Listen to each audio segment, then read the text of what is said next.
recording.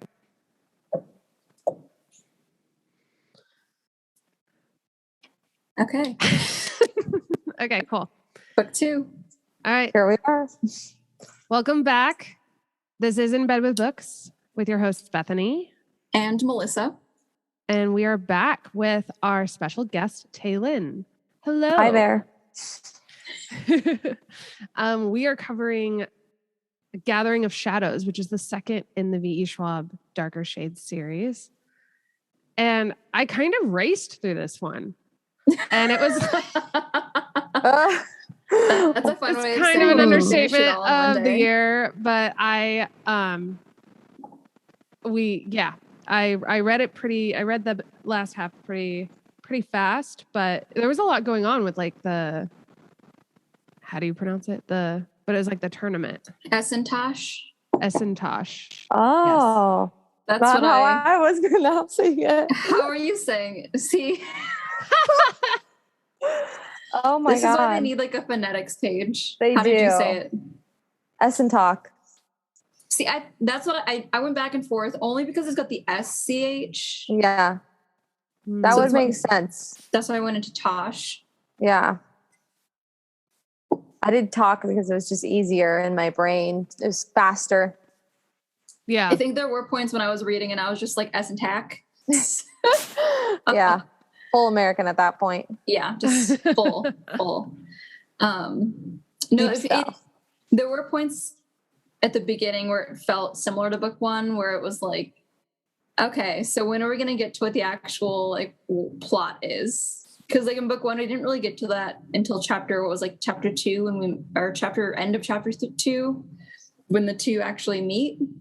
Mhm. And so this time around, it was like, okay, so we know what they've been doing for the last 4 months, but what's happening? Like, what's going on? So, Yeah. I really liked the beginning. Like, I just really liked how like Lila was graduating. So I literally wrote in the book, from like a thief to like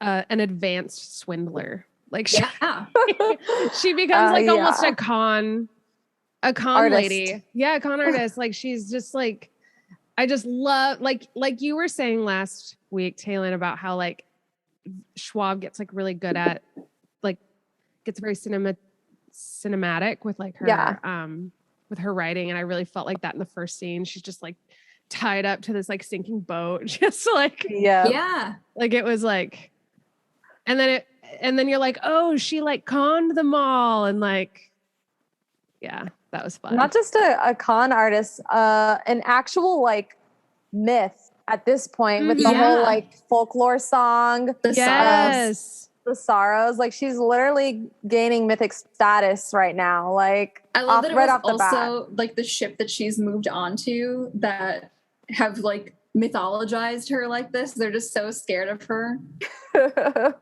As she's they so should awesome. be. Yeah, they should be. So kind of going back to like the parallels that we get with everybody, or I guess specifically with Lila and Kel throughout the stuff, that like this book starts with Lila instead of Kel, right? Her opener was so much more exciting than Kel's. Like Kel's opener was that he had a nice jacket, which granted it's like a great jacket, but like the first line for her, I mean, I just love this. Delilah Bard had a way of finding trouble as she's like you said, Bethany, like as she's sinking on a boat with her hands tied. Yeah. Thinking about all the ways how she's going to pull off not only taking out an entire crew of men, but also convincing her current crew that, that she is this like incredible kind of mythic figure. Yeah. It's also, she's come a long way since being scared of taking on like 3 guys in book 1 to oh, absolutely, like, not being scared at the prospect of about 15 men. Yeah, just whistling while she does it. Yeah. No, but it's so true. Like, isn't Kel like so? Kel, clearly never had to struggle, right? And additionally, never really had like, much of a kind of not much of, when you don't really have to struggle, you're not as interesting, I guess, in this context, because all he has to talk about is his coat. Whereas Lila's like, what do I pick? What story do I choose? Like, yeah. How about taking out an entire crew? Yeah. This like badass notorious group of pirates. Yeah, seriously. And I love how the captain was like, was it the captain who was like, oh, we'll just leave them alive because, it makes the sea life more interesting, Yes. You never know who's going to come back to get revenge on me. I like the thrill of that. Alucard has my heart. So right? I'm in love with it. So I was like, I messaged you and I was like, I want to fuck Alucard. And you were like, shut up. I haven't started the book yet. Oh. And then literally like later that night, I was like, I too would like to fuck Alucard. Yeah. I was like, he's definitely your type. Not to like detract from any current thoughts, but when him and Ree finally meet back up and he has that line where he's like, so you confess it, then you belong to me. I like closed the book. I was like, I can't read past that part right now. I just need that to settle. Yeah. I need to like catch my breath. Like one single line and I was having like a fucking asthma attack. I'm so in love with him. I also kind of liked Holland a little bit. Yes. He sounded really sexy. Really? Yes. Yeah, because they were like really attractive and healthy and like he had like a jawline. Yeah. Healthy. I mean, it helps that we see it all through, how do you say our names? Okya? Ojka? That sounds right. That sounds like yeah. I'm going to go with that. From her point of view. And she's so in love with him that you can't help but love him a little bit more. I stand by. I'm still a Holland stan. Yeah, I mean, I just was like, oh, okay. And then I was excited because he was like ruling White London. So someone got to rule White London, I guess. And then you find out why. Yes. And then you realize it's not just Holland in there. Yeah, nope. That was, I feel bad, but when we get like the background on how that happened, I'm like, you kind of did it to yourself. Oh, rough. Yeah. He even says it as he's standing there, like with this ultimatum, and he's like, did I just escape one binding to run into another? Mm-hmm. Like, kind of, dude. Yeah. Yes. You didn't really consent the first time, so I'll give you a pass on that one, but this time is kind of on you. Yeah. And kind of parallel, too, to like Ree and Kel's situation with their binding. Like, yeah. Speaking of parallels, Yeah, for sure. I had a big problem with that. I'm still not sure how I feel about Ree. I don't hate him. I can say that. I know for sure that I don't hate him. Well, that's good. Jeez. Takes a long time to win your trust. Yes, it does. But there's still times when like he just says kind of passive comments almost where he's like, oh, more responsibility, more power, which is the right choice because he's talking about like being king or being an ordinary man. And he has to choose right. And I'm like, your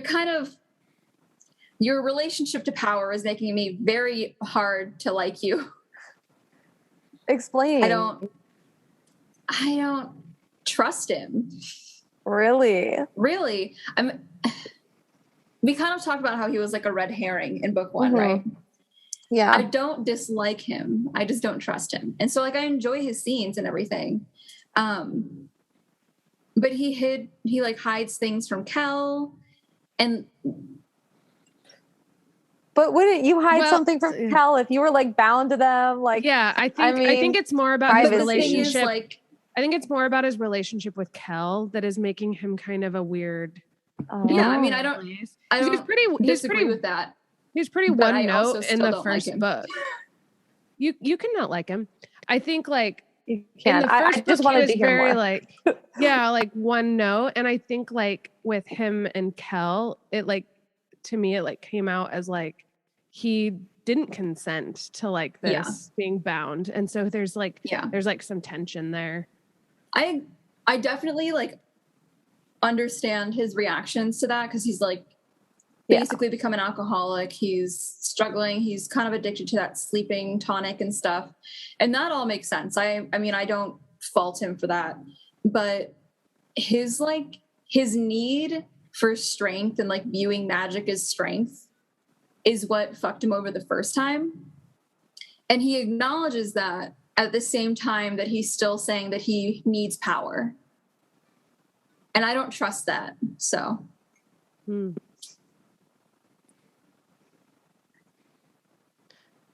Melissa doesn't like misused power. Yeah, I don't. I love it. You really don't. And for good reason, you know? Yeah. Yeah, no, it's perfectly valid. But he's also not the only one that I've got a problem. I wanted to slap like half the characters during this whole thing, because the very obvious one is like Lila thinking that she can just join this tournament for the most renowned magicians in their world and just kind of like con her way in. And what kills me, and so I get why Kel like threw a fit and ran off. What kills me is that it worked. Yeah.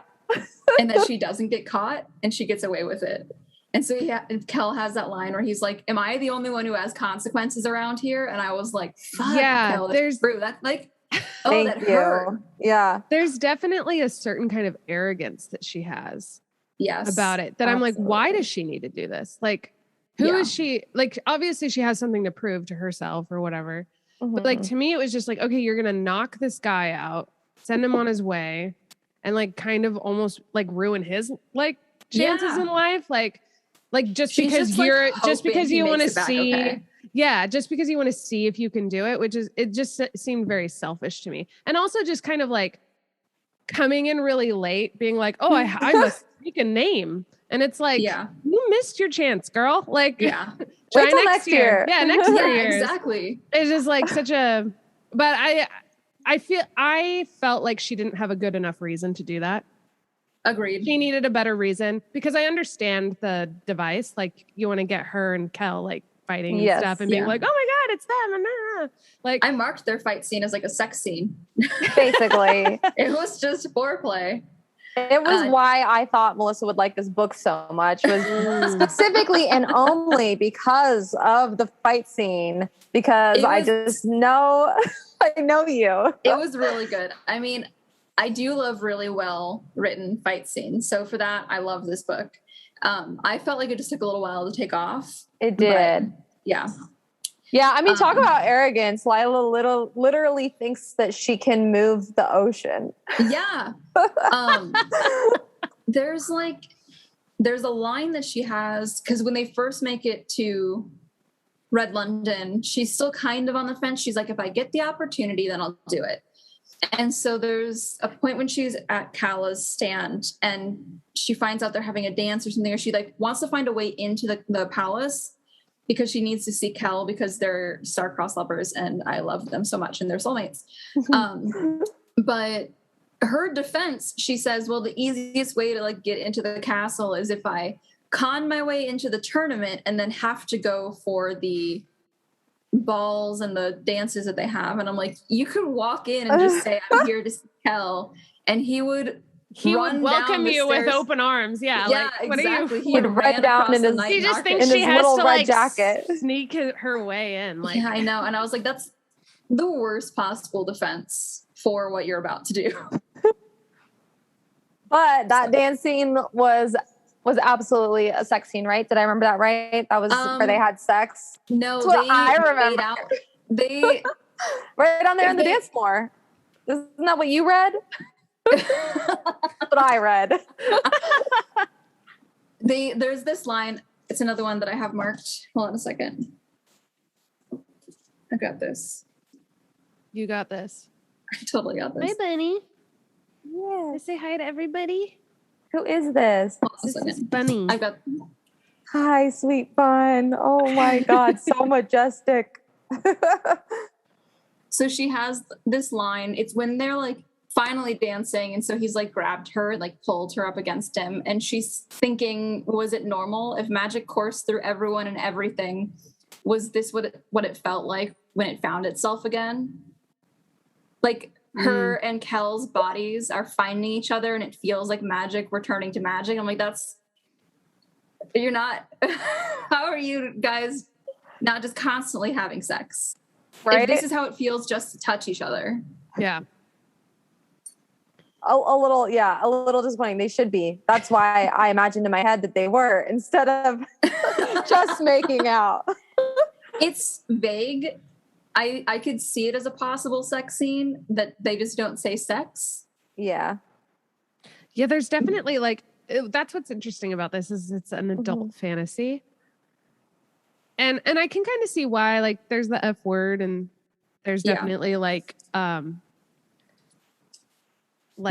hints at sex and stuff. And I guess there's a sex scene in the third book, as Melissa has so conveniently researched for me. Maybe. There is. Can confirm. Can confirm. For myself as well. Can confirm. You don't want me to talk about it, right? In a vague way? No. I need to experience that for myself. Melissa doesn't like spoilers. I learned. No, I don't. And I'm really hard at keeping them. Oh, God, I'm really bad. Poor Melissa. On both sides. I think I ruined A Court of Thorns and Roses for her. So that one's the internet ruined that one for me. Yeah, so the internet. Melissa, how did you look that up on the internet without getting spoilers? I went to websites that were not wikis or fan pages. It was really just a review of it. So it was vague enough that I was able to do it. I did spoil the whole Alucard relationship for myself by accident. Complete accident. I was just looking for fan art for a post or something. And I saw in his bio, current relationship, remarriage. And I was like, fuck me. I tried so hard to avoid this. Nope. Fan art will get you. Yeah. God, yeah. That, ugh. Yeah.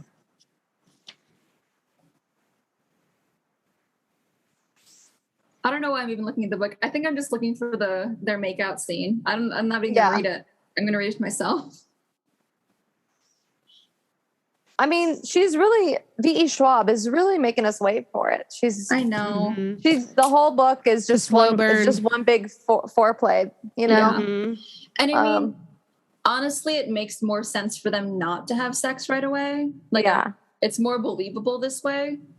Yeah. I just you thought you thought her and Alucard were.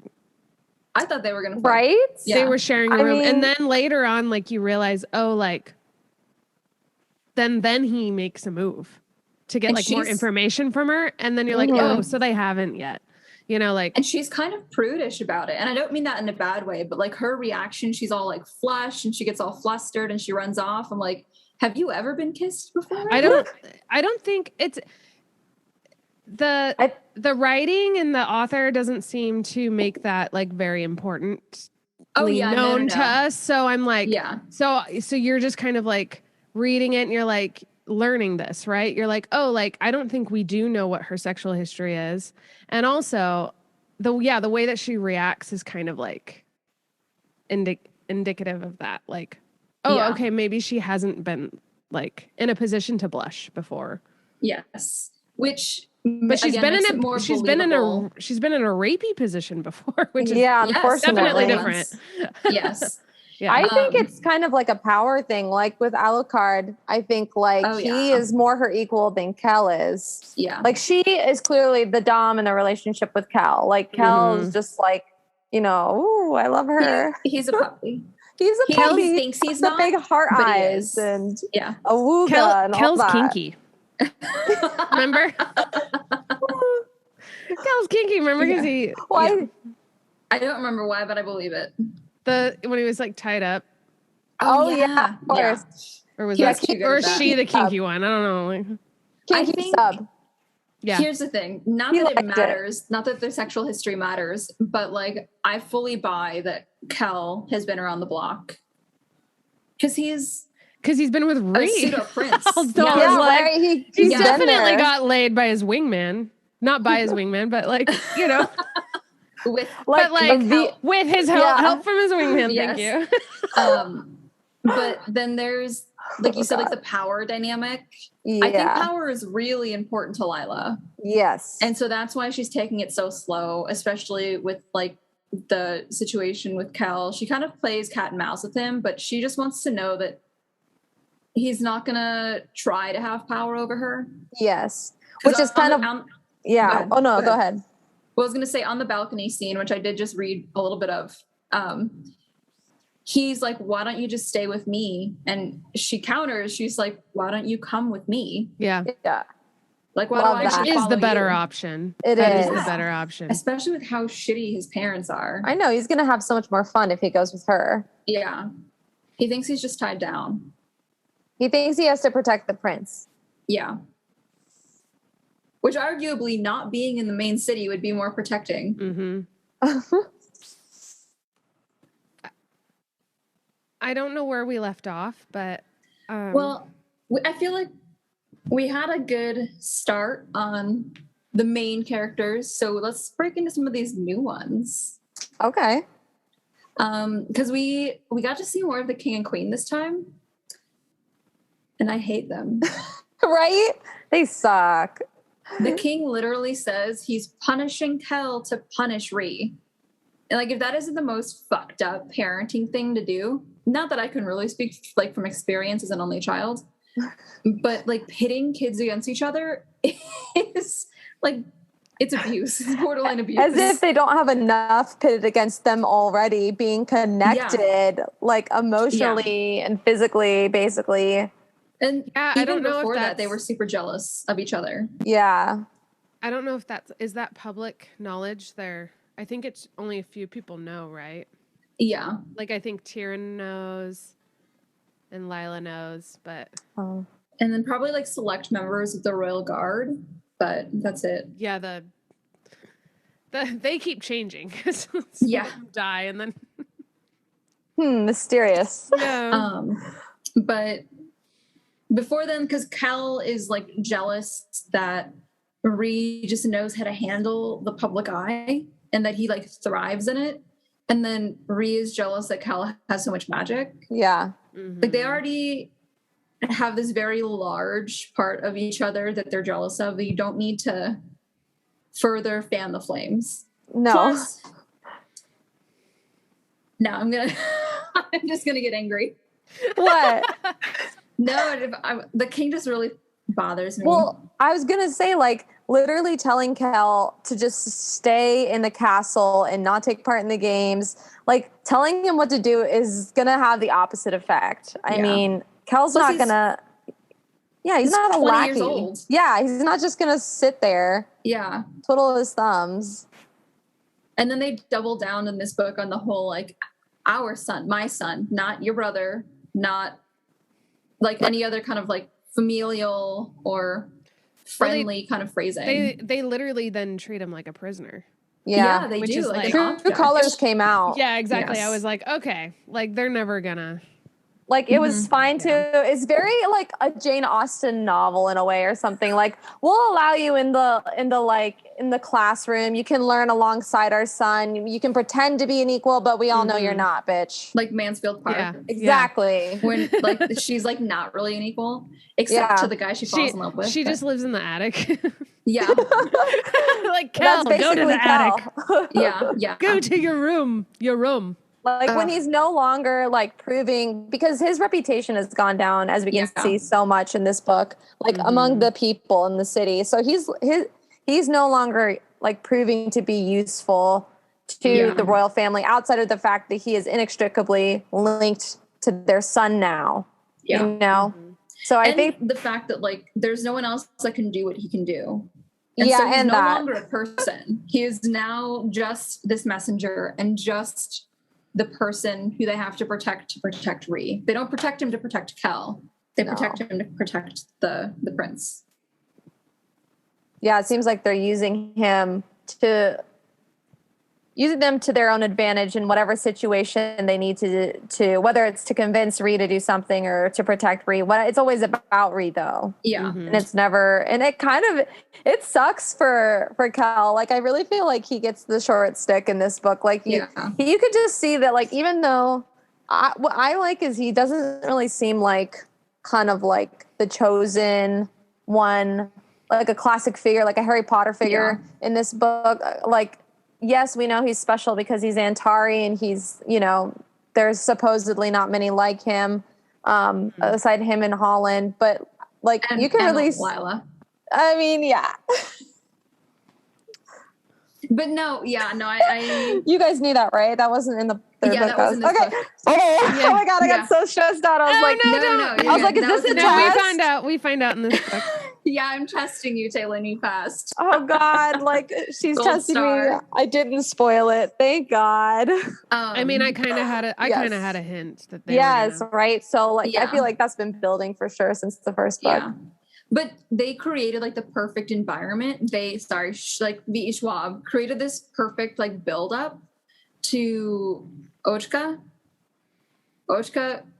like conning him into leaving. Oh yeah. Because he's walking in the garden and I was like, if she walks up to him right now, he's going without question.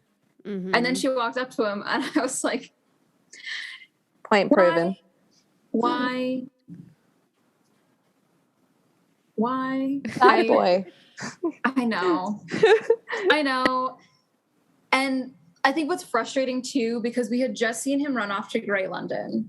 And then we saw the fallout of that with the king and the queen's reactions. Mm-hmm. So knowing that when he gets back, he's going to be blamed. Yeah. Like he's not going to... His parents aren't going to give a shit. No. They're not going to see the role that they played in this con. Can I bring up another really fun dynamic? Yes. Bree and Alucard. I was so excited about it. I know, right? It was so fun. It was so fun. And I was kind of like, ooh, Kel has beef. I wonder why. And it was just like, I was very happy about it. The fact that Kel I kind of want them to like rule Red leave. London together. Oh, yes. That would be so cute. It would. I'm suspicious of anything Taylin says. What? Stop. I know. Come on, you guys. I know. I'm like, ooh, is she gonna trying to like read just like her eyes? No. Yeah. No, I love their dynamic. I think because you're right, Alucard is very similar to Lila.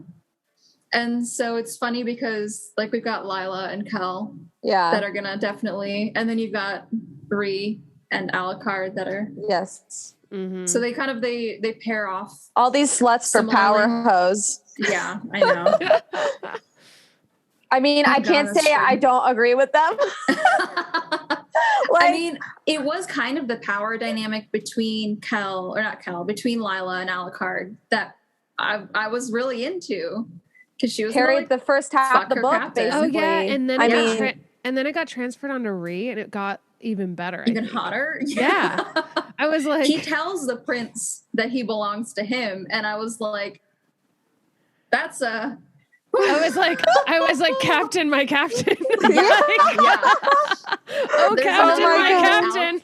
Okay, Alucard says something like. Because Lila's like, well, I'm not going to call you master. And he was like, oh, saints no, that doesn't have any place except in the bedroom. Yeah, that was like a little drop. Yeah. Like, out of nowhere, like it was like kind we already of... knew you were a dom, Alucard. Yeah, God. You that was like that was like the most like explicit thing that in the book. Yes. Right. It was like referring to the bedroom. Like that's what I mean about this. Like it's not very explicit, but like things are happening, but that was like, okay. Yes. We know where you are in the bedroom, Alucard. Kind of like now that you say that, like just this reference to the bedroom, I really remember like last week when you were talking about how it reminds you of like a Victorian novel. And in that sense, it kind of is in the way that they're just kind of dancing around and flirting and like not really approaching the sex scene. It is kind of still staying within this like Georgian context, right? Of like writing style, I suppose. Yeah.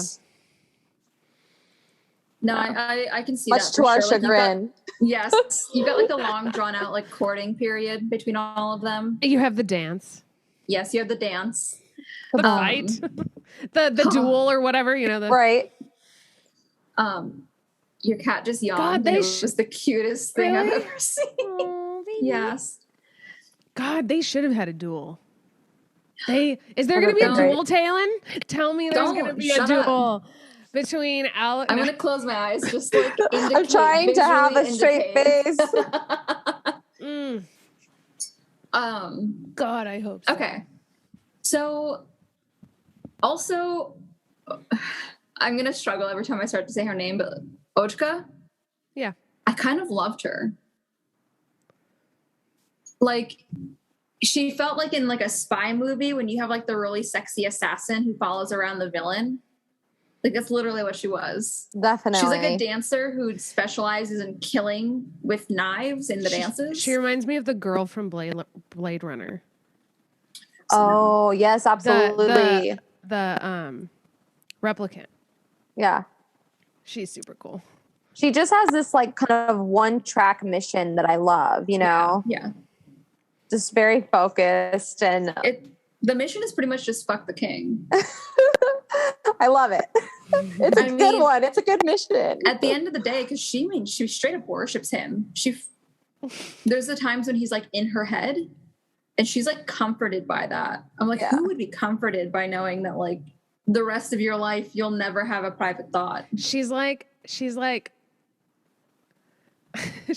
you know, the sub, clearly. Yeah.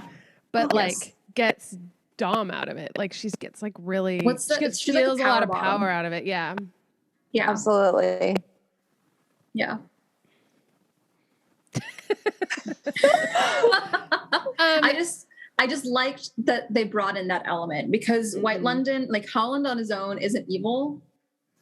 And the Shadow King is evil, but like not necessarily creepy. But like Ochka like kept that creepy element to White London that I really loved because everything's growing back. It's beautiful, right? And fertile and fecund. Yeah, everyone's pooping fairies and birthing butterflies. They're working their way to Black London status. Exactly. And then you've got Ochka, who's like still creepy. Like she's got the black eye now, but it's bleeding out into her hairline, and like that's such a creepy image. Yeah. She's a little unhinged. Yes. Yeah. I imagine she looks super badass. Oh, yeah. Did you guys ever see, what was it called? The Spy Who Dumped Me? No. That was a really funny one. It was a comedy with Mila Kunis and Kate McKinnon.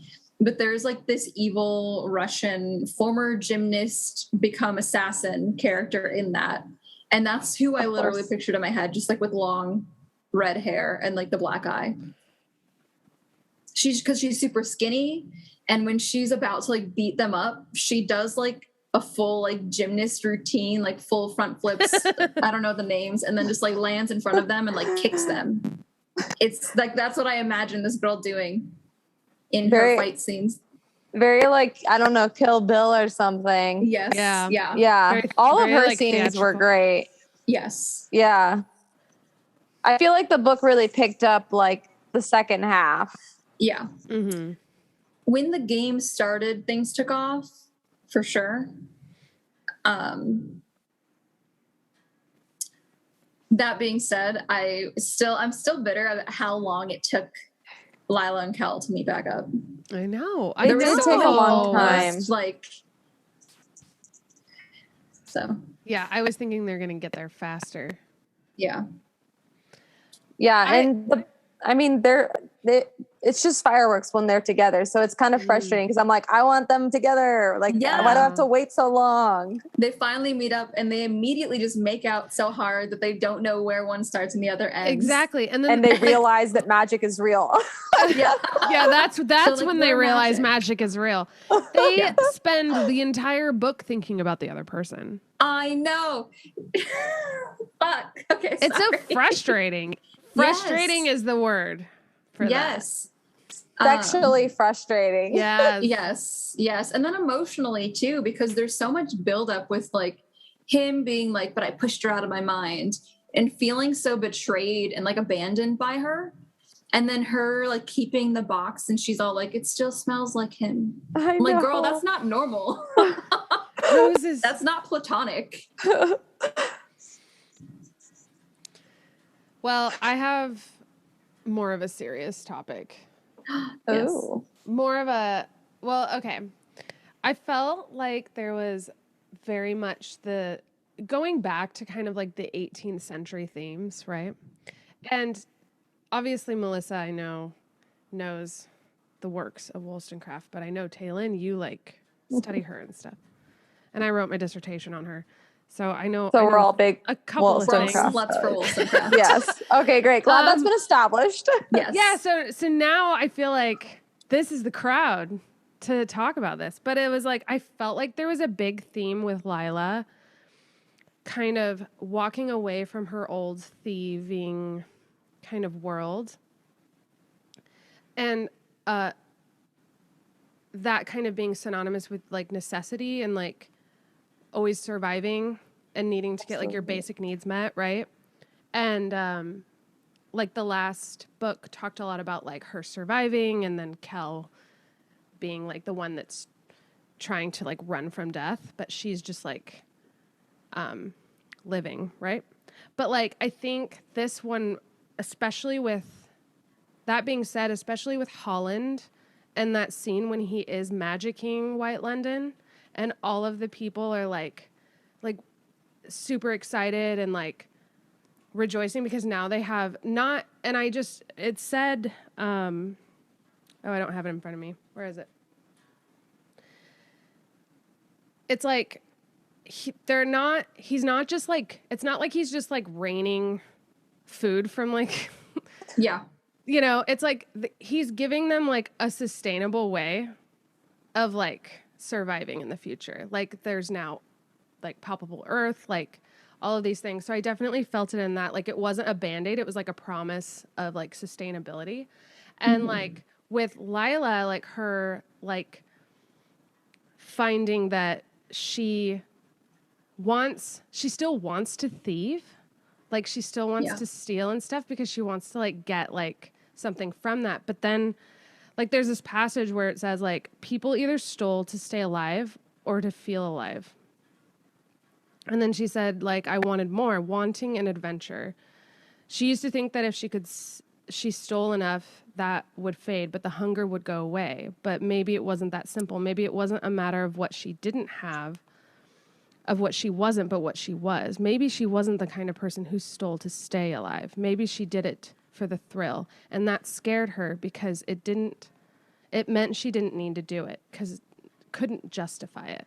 And I thought that was like really, it just reminded me of like kind of the Wollstonecraft Rousseau like idea of like cultivating, like rather than staying in this like world of just like constantly surviving, then you realize like that energy can be directed towards something that like moves you forward in the world so that you can learn more and like experience more. And I felt like maybe we can just cut all of this. I don't know. Maybe I'm just like reading way too into it. No. But I was fine. like, like this is like literally what I put in my dissertation of just like cultivate like this direct theme that like this like journey that Lila is going through, which is very 18th century, I would say. I was going to bring up a passage too, specifically because she has this revelation after she sees like Alucard's like real life, the fact that he's like the lord of a family. He's not just some guy who thieves because he doesn't really need to. Right. He just enjoys it.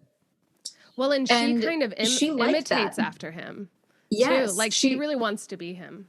She loves his like masks. She talks about like the theatrics of the different personas that he puts on, and she really enjoys that part of him. She kind of competes with him. Yeah, exactly. And so then after she finds out how he has this, why he is the way he is, she's worried that she's like gonna fall back into doing this for bad reasons. Mm-hmm. So I think that's like, it's a very open-ended thing, because at the same time, what are her actual skill sets? Because you think about like, okay, yes, you don't have to do it out of necessity, but then if you stop thieving, what do you do? Your job up until about 12 hours before this was literally a thief. Well, and then there's that moment when she's like, oh, she saw herself surrounded by like luxury rather than like dusty, like dingy pubs or whatever. It's like she's realizing that like the places that she's in are a little bit more like luxurious, and does that change what she does? So she's kind of seeing herself kind of elevate up into this like higher class whatever world, and how does her like the way that she gets through life kind of act in that. But which is of course like extremely, I guess, juxtaposed to like the people of White London, who are just grateful to have like, you know, good soil. Yeah. You know, like, and for lack of a better word, like it was like groundbreaking for them to have a garden, like a real garden, instead of a garden of statues of people that had been killed. Yeah. Well, and I loved the imagery of like the river being their like source of life, but it was like still. I never really got that. It never really registered to me until it was until it was flowing in this book. And then you're like, oh, that's like their source of energy and life. Kind of touching back on a conversation we had in the previous episode, like the ethics of closing the doors and everything. I feel like that really ties into this conversation, because the main issue is that she's thieving in New London. She's not like yes, she is slightly better. She's improved her skills, but all of these improvements in her skills and in her like her standing are 100% because of the New London that she's thieving in. She would not have had this opportunity in Grey London. Yes, exactly. Like she's elevated herself from the Grey London to the Red London, or like moved through, I should say. And it's kind of changed her perspective on like what it is to live in luxury and what it is to live out of necessity. And so she's starting to kind of like push her buttons. And this is like what happens like when like what happened to me when I started traveling. And it's just like, oh, like this is how other people live. You know, it's like, or you just kind of, you open your worldview, I guess. And so then her actions are, and then it just kind of, like living in necessity in Red London puts you at a higher standing than it does in Grey London. I think she's having to come to terms with that. That's like one of the other culture shock things that she's having to go through, because she's been honestly not having that many issues for somebody who's in an entirely new universe, basically. With entirely new skills and, I mean, magical skills, you know. Yes, learning she's like a triad. Well, an Antari, but thinking for most of the book that she's a triad. And kind of touching on what we talked about last episode about like objects.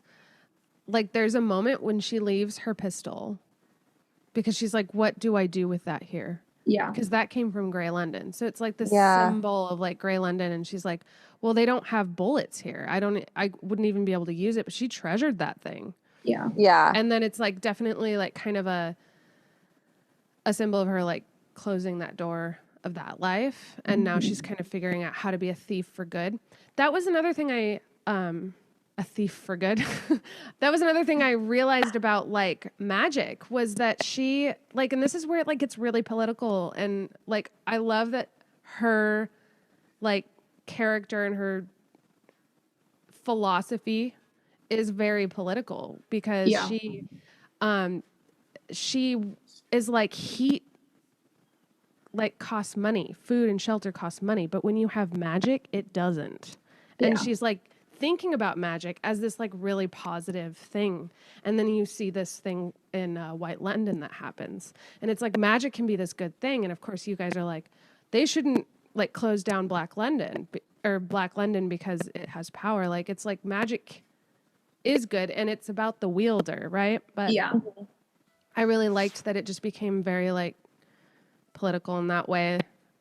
It almost makes me think of like what would happen if like they helped Grey London remember. Yeah.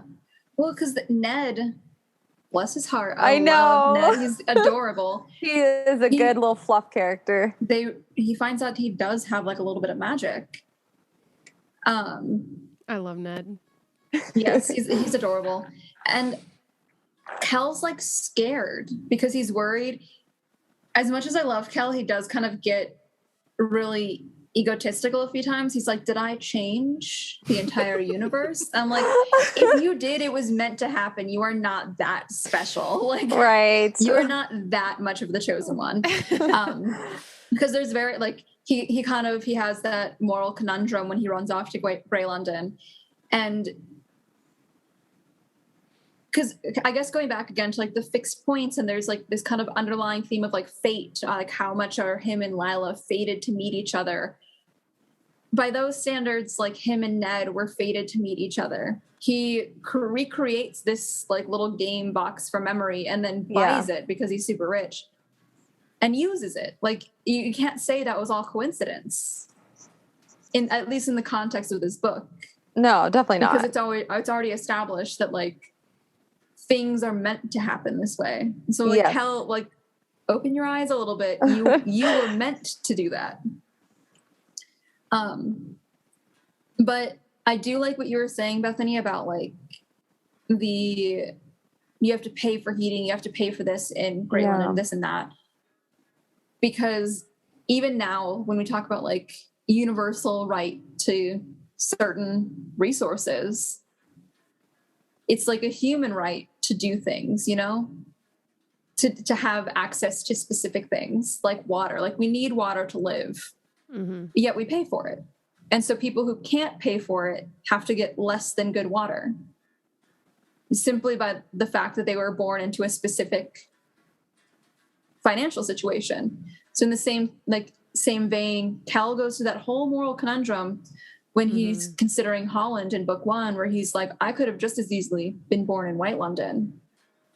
So it's definitely something that Schwab is like intentionally throwing in there. Yeah. Because Lila could have just as easily been born in Red London and Kel could have just as easily been born in Grey London.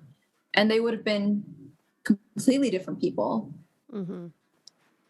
And it's, of course, as you say, Bethany, like a very 18th century question, like what rights are humans like allotted? Like what, you know, like this kind of idea, like Rousseau and the social contract, like, you know, what resources should we be allowed to have? What is property? What is possession? Like, you know, if we're like working kind of to have our own freedom and together, like that's kind of like a very 18th century like thought that was happening, you know? Yeah. And I think like the thought of like charity. Yeah. Like the notion of like charity during the 18th century that would pop up. Especially with Lila, because she doesn't like charity. No, yeah. No. I think about, quick sidebar, I think about that conversation in our class a lot. Oh, where we were the only ones talking about how shitty charity was. Well, like, because the whole class was on charity. And she was just like discussing it in a very like academic, very like not like a very like in-depth political or philosophical way. She was like historically, right? Like this is like what charity was. And we were like, but charity is a superior, like it's a superiority. It doesn't exist in like a vacuum. No. It's existing because certain laws are putting in place that make people who have nothing have to need something. Like it's not because it's like an unfair system. And then the savior complex, the feeling good about giving, and that I noticed that too when I took the charity class. The savior complex was big. Maybe it's an American thing. I think it was probably a British nobility thing. Maybe. But to kind of tie it back in is like, I feel like Lila is this like running political like philosophy. You can't escape it with her character. Yeah. Because she also talks about like, she is because I was getting a lot of like, you know, the 18th century was also about enlightenment and the individual. And she's this individual going through and like, and she's self-sufficient, you know, she's independent and she sees like the possibilities that magic could offer to people. Yeah. Cause she's literally, stepped into a new London and has been enlightened by what magic can do and how to use the magic, which is what kind of like Wollstonecraft like elevated, which was like, how do I direct these passions rather than it just being like, absolutely, you know, squabbling with the other like townsfolk. It's more about like, how can I make this into like something that could be good and positive. Yeah. And it seems so clear in like the first book, at least, that like, and maybe even in this book as well, that I think like Kel really takes magic for granted. I feel like he doesn't appreciate it. He just like expects, he knows how good, like he knows how good he is at magic and how much better he is than everyone else. And I think, you know, he expects everyone else to just kind of like either be good at it naturally the way he is, like with Ree and when he's trying to teach him, or he just doesn't appreciate like how good he has it, I think sometimes. I would argue that his attitude changes in book 2, but that's only because he almost died. Yes, like, absolutely. I'm definitely saying it's definitely like more of a growth for him, and probably because Lila is helping him see it in a new light. Yeah. Well, I think and the fact that the stone was this product of bad magic. Yeah. And then Lila still sees good in magic. Like Lila comes from this really dark place and thinks magic is like this. Like, you know, she comes from a very dark, like London. Grey London is like very dark and scary and you need to survive. And then she comes to Red London and is excited about magic. And Kel's just like, no, don't touch that. He's just such a worrywart. Yeah. I mean, he's kind of justified because she nearly kills herself during the games. So there are tying it back to Taylin, what you had said about like charity being like, it only exists because these laws exist to make it a necessity. Yeah. So kind of reaching back into like the series, there's like laws to magic, right? And so Red London literally created the environment where Grey London is suffering. Mm-hmm. Exactly. And so now when you go back to the Kel's panic that he like screwed up Grey London by bringing back magic, even though, as Master Tyrion says, it's there. It may be weak, but it's there. It's almost like, like you said, like a nobility thing where it's like Kel thinks that they shouldn't have it, which is kind of fucked up. Mm-hmm. Because as we've seen with Lila, they would thrive, like they would take off, and as we see with like White London, they wouldn't suffer quite as much if they had the magic that was inherent before. Yeah, it's definitely like an extreme of the other side too. Like, you know, you think like there is like the idea of Black London and the, what was it called? Like the war. Yeah, I don't remember what the war was called, but yeah. The war with the magic war. Yes. For lack of a better word, but like that he did see that or learned that. Like he does have that education. He knows what can happen when you open the floodgates. And so there's definitely like a balance that needs to happen. Yeah. And that's kind of one side. So Kel has kind of a justified like perspective on trying to limit magic, but also but Zero Lila's a good isn't balance. Yeah, exactly. Lila's a good like balance of being like, no, like you don't know where I came from. Yeah. You know? Because like they do talk about how balance is huge, which is like balance is like the number one rule to magic, which is why Lila screwed herself up so much. But keeping magic from Grey London isn't balancing the system. It's just like it's ruining them. Like it's soggy and it's literally like, imbalancing the system. Literally. Yeah, exactly. So everyone was just summing up for me because I skimmed the last like half of the book, but Ree like kind of almost dies. Yeah. And well, I was going to say, because I know I have my very clear opinions on Ree. But I don't want him to die, obviously. Like, I don't hate him as a villain. I just don't really trust him. He's a really good character in the way that he, like, makes things interesting and, like... Yes. Good side character. Mm-hmm. Yeah. Very good side character, yes.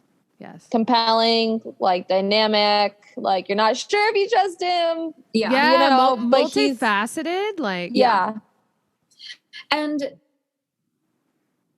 it would have really sucked if they went through all of that just for Rhee to die all over again. And so, because, okay, so, I mean, my biggest plus for Rhee is how much he loves Kel. Mm-hmm. And the scene at the very end when they're like searching the garden, like Rhee is so scared. He's so scared that he's just lost his brother again. And then to immediately start feeling that wound again, the stab wound in his chest, like I cannot imagine how terrified he must have felt. Because I'm sure he was probably thinking it was happening to Kel. Yeah. Not that it was like the recurrence of his old wound, which we know. That would have been my first thought if it had been happening to me. I would have thought, this is what someone is doing to my brother. Yeah, exactly. Oof. Scary. Yeah. It's a kind of a sad ending. I mean, like exactly as you say, like, do we go through all of this? Do we see all of, Kel and Rhee's kind of their journey through kind of like having to deal with this, their emotional journey and kind of like the difficulties, like being connected? Do we have to go through all of this and see them like, ultimately see Rhee die? Yeah. For no reason. And for Kel to like feel less than for the entire book, to just consistently be shit on by the people that considered themselves his parents, or that like conned him into believing that they were his parents. And it's like, what's going to push him into Lila's arms harder, Yeah. Yeah. And then also what's going to push him into this con so much easier. Like they conveniently played him right into Ochka's hands. She didn't even have to try. Which to me is like, you would think that they would try and manipulate him more. Yeah. Like, I was going to say this earlier, but it was like when we were talking about the king and the queen, it's like, they're not doing a very good job of trying to get their like to keep their fangs into like Kel to keep him around. Like, they're literally pushing him away. It's like when the parents just don't know how to raise teenagers. Like, don't tell them not to do something. Like, you just don't do that. So it's like when you tell someone to like stay put, don't do this. It's like, stay in here. And it's like, well, okay, now he wants to go. Like, he doesn't like you. Now he's itching. Yeah. And I felt like the king and the queen were like really like one note characters. Obviously they didn't have a lot of depth or anything, but it would have like, I just felt like that kind of could have been like, they could have worked harder to like try and like manipulate him like emotionally, because he's like an orphan. Like, that's how hard is that? Like, I need a mom. Yeah, might as well go all the way. Also, he only did it because of the way that they had raised the boys. So he did it because he loves Rhee, because they were raised as brothers and he didn't want to live without his brother. Right. So you convinced him of that. He would not have done that otherwise. And you're punishing him for it. You're punishing him for doing something that was maybe not by like magic law, the right thing to do, but like anyone who has like a sibling that they love that much would have done the same thing. But I think because of their relationship Kel had with Rhee, they didn't have to do any manipulation. That was the manipulation for sure. Yeah. Like, they tried to use Rhee to manipulate him, and that they just got angry that it played out in a way that they didn't like. Yeah. And then Ochka just came at in the opportune time. She did. She was watching. Yes. She just did her little flip and just landed. Perfect. Nailed it. So quite a cliffhanger. Yes. I'm going to be honest, like, I already started reading book 2 or book 3 because I only read like the first chapter. I was like, I just have to like see this scene finish. Yeah. It felt really incomplete. Very clear. Yeah. Cannot end on a cliffhanger. Yep. Yeah. That's how they get you. I know. This is one of the reasons that I don't like starting books if the sequel's not out. Yeah. Like, I need the next one to be out. Yeah. Because I will just start it the same night. Yeah. It's bad. Yeah. Yeah. Agreed. And as we've discovered, I don't like spoilers. So Armentrout just released like a preview to the next book, A Shadow in the Ember, which is like same universe as Blood and Ash. And people have been like sending it to me, and I was like, I won't read it. I'm too excited for the book. If I read, you need to wait. I sent you actually out. It's like the first 3 chapters, and you were like, no. I was like, what? Like you'll be so excited. You're like, no, it's so mean. It is. It is mean. It's like, oh gosh, there's the like influencer lady in Parks and Rec, and she's like, in my house we don't do meals, we do food teases. Like that's how this feels. It just feels like a food tease. That's what Melissa does to herself. She's like, no, it's too good. I can't. I just binge later. Which is also how I eat. So. Yeah, I'm low key the same way. So yeah, for sure, I binge. I mean, it's not that I'm not excited. It's just like that I'm so excited that if I read this, it's you want to give it. You want to give it the respect that it deserves. Yes. I'm not going to read 3 chapters. Like I'm not an idiot. Exactly. Like I'm a true fan, bitch. Yeah, like I'm not gonna fucking. Plus, be around for a couple of months. Yeah. I don't like, I think I've made this clear on the podcast too. I'm not a fan of rereading books because I've already been there. I've done that. Really? Yeah. I never thought I would, but I am looking so forward to rereading Court of Thorns and Roses. I'm waiting for you, Melissa.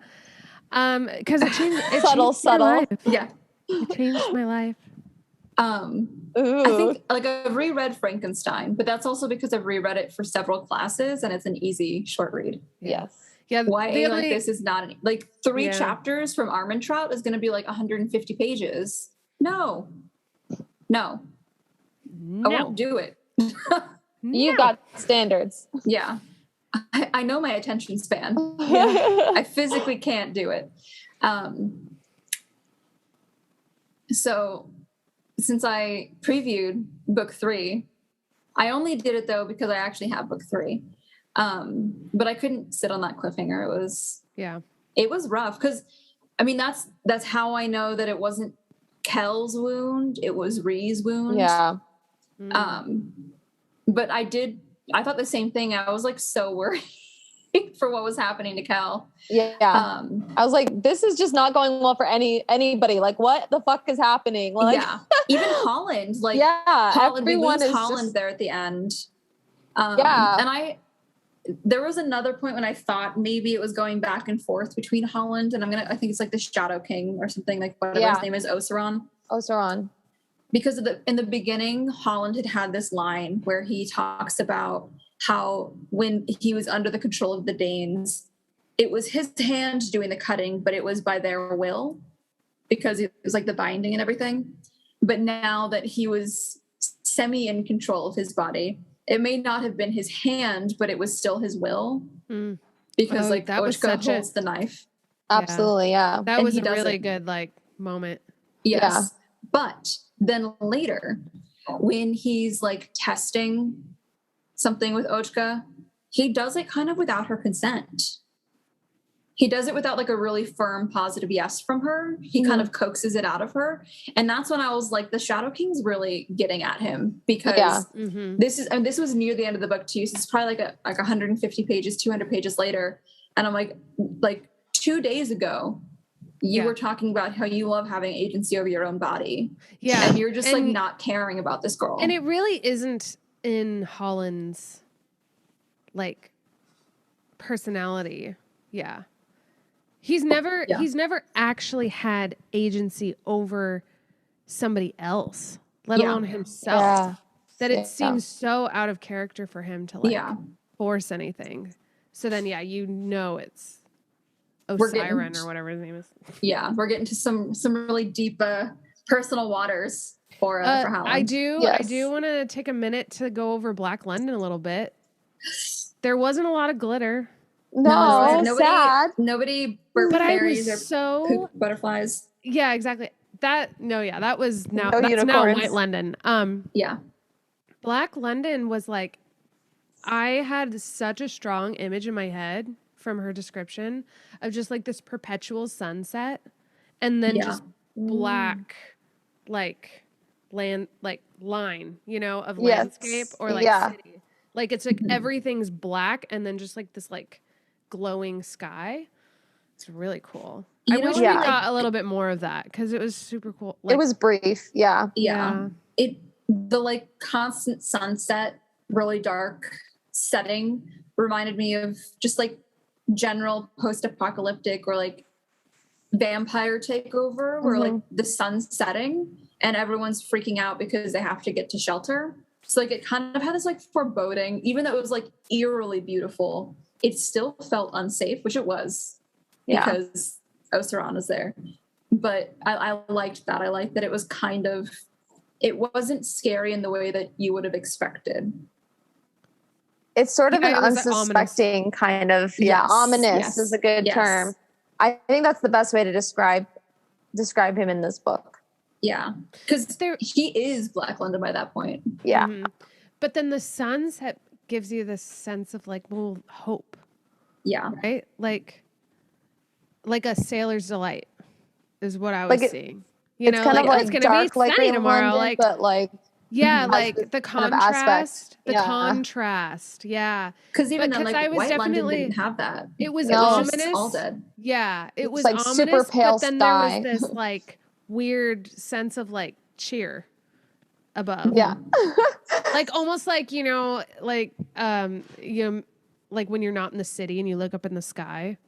Yes. Like when you're out in the middle of the country and you look up at the sky and you realize there's galaxies, like you can literally see them. Like that's kind of like what I was like. Yeah, that's like what I was kind of like. Whoa. Yeah, I'm kind of excited to see. I want something more to happen in Black London. I commented on our post. I'm not giving out spoilers. You guys, your listeners will have to wait for the next podcast. The next installment of the next installment. The next recording. I want to rule Black London. It's empty, which would be nice. Right? It's peace and quiet. It's just crickets. It's easy to be, emperor when there's no one else around. When there's no one, it's me. Yeah. I mean, it's a Robinson Crusoe. Yeah. Yeah. Yep. All right. Man and last thoughts. Ooh. I liked it. I was excited to see more of everything, and I feel like we did. Yes. Like we got to see the sea. Like we got to see like the privateers, I should say, not the pirates. Like we got to see like that end of it. We got to see a little bit of a ball. We got like in court intrigue, I would say. Yes. Oh, definitely. That was. I like that they expanded the magic because there's the parts when they talk about how they use magic to make the games possible, and then like the fight scenes and everything. Yes. I like that we get to see magic be used by people other than Antari because, like, of course, the Antari are going to use it like amazingly. Yes. But like the trick with the circles to like blast the voice, but it doesn't just go into the stadiums, it also goes into the taverns. Yes. I really love go for it. Oh yeah, this is just one last thing. Just because in book 1 he gets the music box and he talks about like the lengths that humans without magic will go through to like create pleasure. Yeah. And so like Red London is so far advanced technologically because they don't have to create the technology. Yeah. They have the scrying boards across the town. They have these little rings to send like the radio. They don't have to create radio. They just made it. I love that. I absolutely love that. But Kel kind of like, he loves the artistry, right? And the effort that goes into the stubborn effort that goes into like human made objects. Because I mean, there is something so human about wanting to carry that with you. Absolutely. Which is if we want to go real deep, it's like it's his like love for like who Lila is, because Lila is that, and he just she has to work for what she wants, even if it is thieving. It's still an art. It's still like work. And that's like what White Linden is. Like he's always like, I feel like him looking at that music box was like it made a lot of sense that he would then meet like Lila from Absolutely. Like Grey London. I would say that like something I really enjoyed was going beyond the Londons, like the world building of getting to see kind of like other nations. I think that was actually really great. I didn't think that it was too much at all. Like, I think if you were to tell me like, oh, this book has 4 Londons plus other nations, like I might be a little intimidated by like jumping into a world so big. Yeah. But I think that it was handled really well. And I really enjoyed like learning about like just seeing how like the different like nations had, it was like almost like it reminded me of like the Goblet of Fire and Harry Potter when we have like the, you know, the other schools come into town. Like it was really fun to see some of the different like people and like how they dressed and what their customs were and how they approached magic or thought about magic, like where they're kind of like myths and foundational kind of like beliefs in magic were coming from. I thought that was really cool. Yeah, like the Veskins were the mountains. Exactly. Yes. Pharaohans were a little bit more like harder to read, but they like it was all about like their dress, like the way they presented themselves. And they felt like that they were like in all like magic was in everything, which was explained. Well, yeah, it actually is. Yeah. Like, okay. Cool. Yeah. Just how everyone's like different ideas of it are. Yeah. I think she balanced that really easily because we just kind of like touch the other nations. We don't necessarily have to travel through them. So we aren't learning necessarily new things. But when they just get thrown into what we already know. Yes, exactly. Yeah. Very cool. So now we have to race through book 3. The title is called A Gathering of Shadows. What does that mean? Because I was told that in the first book that the shadows were like the group. The shadows were literally the group that wanted to like kill the royals in Red London. And so I'm thinking like I was waiting for that to like kind of present itself, but it didn't. So remember when we talked about it a few days ago, I kind of talked about how like book 1 and book 2 seem like they're just like one really big plot. Like book 2 and book 3. Book 1 is like definitely one succinct like storyline. Book 2 very cleanly leads into book 3, as we kind of discussed. So I like that it's a gathering of shadows and then a conjuring of light. Like they're kind of a 2-parter. Like we get like the dark side, like the dark buildup. And then we're just, I assume we're going to see the play out of that, like the fallout of all of the buildup in book 2. Do you think a gathering of shadows is referring to kind of like White London? I think Black so. London? Like, I think it has a few different meanings. Like because Holland it was and like Ojka? Yes. Ojka? Ojo? Yes. Because you've got that, which is White London gaining power now because of Oseron and his issues. And then you also have just Kel and Reed like getting really depressed, like emotional shadows also. Like they don't know how to deal with. I lost power. Sorry. Oh shit. Sorry, it's fine. It's totally fine. Okay. Literally a gathering of shadows. Yeah. I know. I was like, we live in the same house. I think the light bulb went out. Okay. That was funny. Like not timed, but definitely or planned, but definitely like cinematic. Yes. That's kind of how I viewed it. It's like Kel and even Lila, like Lila's kind of dug herself into this hole with the magic that she's doing because she doesn't know what she's doing and she's kind of hurting herself. Yeah. And so everyone's like self-medicating in some way in really not healthy ways. And I think we're going to see the fallout of that in some positive and negative ways in book 3. And so that'll be a conjuring of light as them getting over that. Yeah. It's definitely foreshadowing. Yeah. Nice. Yeah. Well, I'm excited to see what A Conjuring of Light brings. Well, I can promise you guys that it will be nonstop action. I know this one was a lot of exposition and planning out, kind of showing where the characters are at emotionally and in their relationships. And I think it was all very important for this final. book to kind of work. So what you're saying is that I'm right? Always, Melissa. Thank you. Okay. So I think that's the end of this episode. That's it, guys.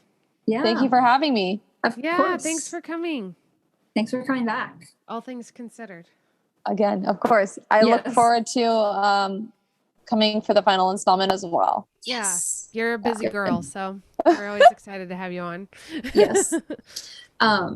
So then join us next week where we will talk about book 3, Conjuring of Light.